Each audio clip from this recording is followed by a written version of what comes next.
HarperCollins presents Cross My Heart by Esha Patel, read by Nezar Alderazi and Maria Jose Pacreu Rodriguez. To anyone who has ever waited for someone who never came for them, you deserve to find someone who will. Prologue. Colt.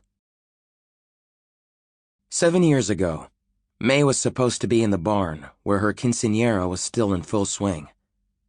The drinking and dancing were turned up to 110, but the birthday girl was nowhere to be found. I was, unfortunately, too self-absorbed to notice.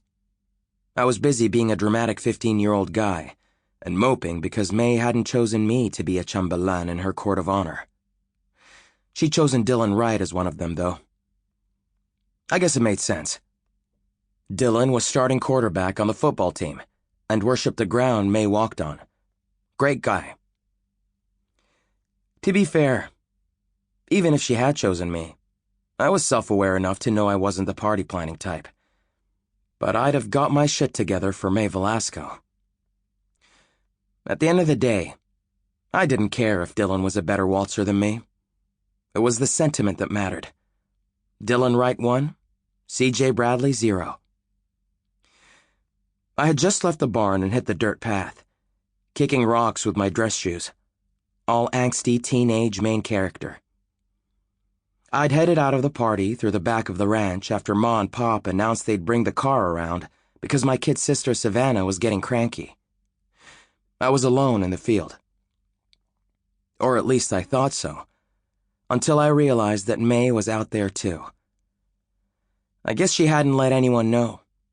Just dipped out on a whim from her own party.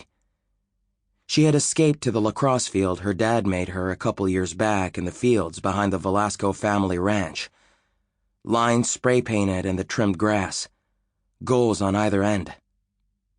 She still wore her surprise dance outfit, a tight white blouse with frilly straps and boot-cut jeans, paired with her shiny gold county barrel race champion belt buckle. She hadn't bothered to change out of her boots, brown ones with butterflies across the front.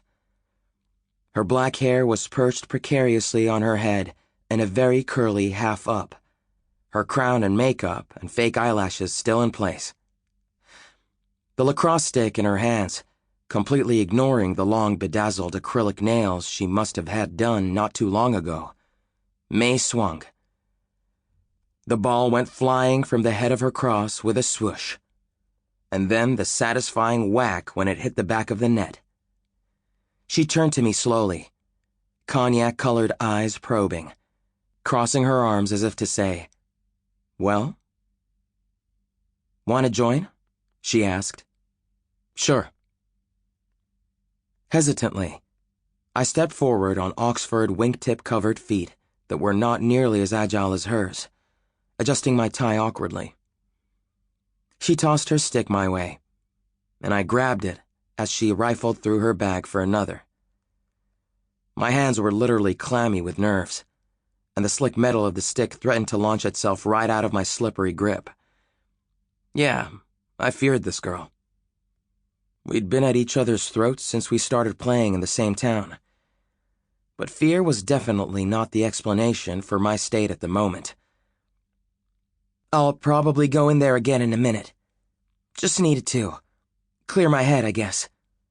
She nodded, a nervous little head bob, fidgeting with the brand new gold pendant she'd just got earlier that day at the start of the party.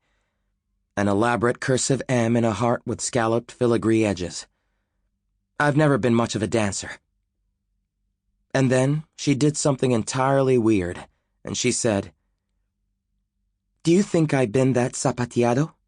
My baile sorpresa?" For my part, I tried and failed to do my darndest to hide my shock, and I replied totally honestly. "You care what I think?" May looked about as shocked as I was. "That's a question?" "What's that mean?"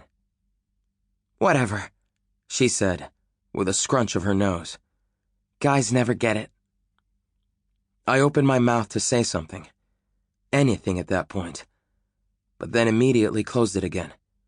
Instead of Sample complete. Ready to continue?